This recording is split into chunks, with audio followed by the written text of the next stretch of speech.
Papercrafters, welcome to another Design with Jo video. I'm Joanne Rogers, a Stampin' Up! Demonstrator in Central Alberta, Canada, and I've been designing with you in mind since 1999.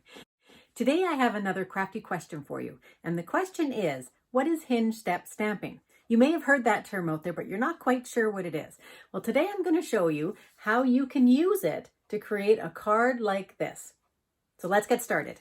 I'm going to show you quickly and easily how you can do that same look on the card I just showed you, how you can do graduated colors and also different spots on your card where you can see the word. So we're going to use the Art Gallery stamp set, and this is a beautiful stamp set with lots of big images that are two-step, and then there's all kinds of different words. So a very versatile stamp set for you to have in your stash. And we're using congratulations. So I'm starting with my Stamparatus, and if you have never seen one of these before, you're going to want to check out my first video about why I think it's a must-have in your stamping toolkit. And I have my paper, which is just a 4 by 5 1/4 piece of paper, and I'm going to stamp here along the left-hand side. I have my words in already. It's a little bit too high, so I'm going to start down here. So one of the things about the Stamparatus is you're able to move the plate up and down.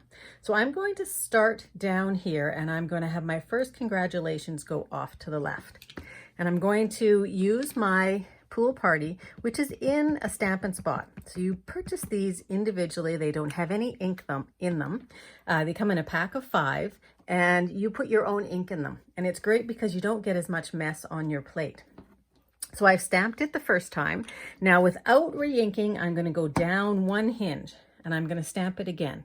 So I want to have varying degrees of color intensity. So that one is really, really light, and that's okay. I want it to be really, really light. When we're done, we should have a mix of 3 different types of intensities. So this one here, I think I want to have be really dark. So I've got it here, and I'm going to stamp right over top of it. And that's one of the best things about our Stamparatus, that it's going to go right over top of where you just stamped. So now that's a little bit darker than our first one. So now what I'm going to do is I'm going to move our plate back up in place, and I'm going to move my paper over to the left. And that means when I stamp this time, my words are going to be over to the right. So I'm going to move it over to the left. I'm going to use my little grid marks here, and I'm going to go over 2, and I'm going to go up 1. And let's see what that does. So it might make it look a little bit different than the sample that I showed you, but it might make it look the same. I'm not sure right now. So I'm going to ink that again. I want a little bit lighter impression this time. So even though I've got the same ink, I'm not pressing quite as hard. So it's a little bit lighter. This time I do want it to be darker against that really, really light one. So I'm probably going to stamp this one 2 times. So there's 1. And I'm going to do 1 more darker one there right on top.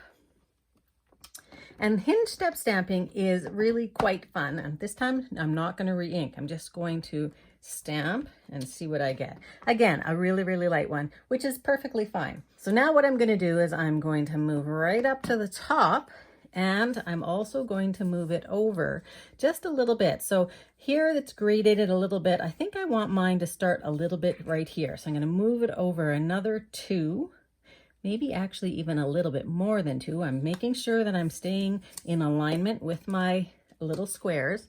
And I'm going to ink this guy up. Let's see where he's going to go. He's actually a little too high, so I'm going to go down here. So here's what I need to do. So it's a little bit too high, so I want to move my paper down. So I'm going to move it up. So you can see that you can play with your placement. So when you're about to press it down onto your paper, now I can see that I'm sort of in the right place. So I'm going to pull that over a little bit again, make sure my magnet's not going to be in the way, and I'm just going to stamp that. There we go. And I'm going to do that again.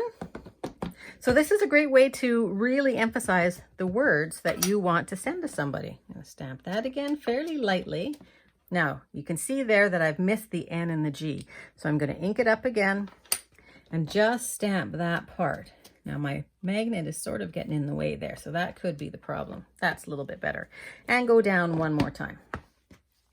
And this one just very, very lightly. There we go. So now we have our words in multiple places just randomly on our card, so that when it comes time to put it together, now what I did is I ran this through my embossing folder and did the rest of my card over top.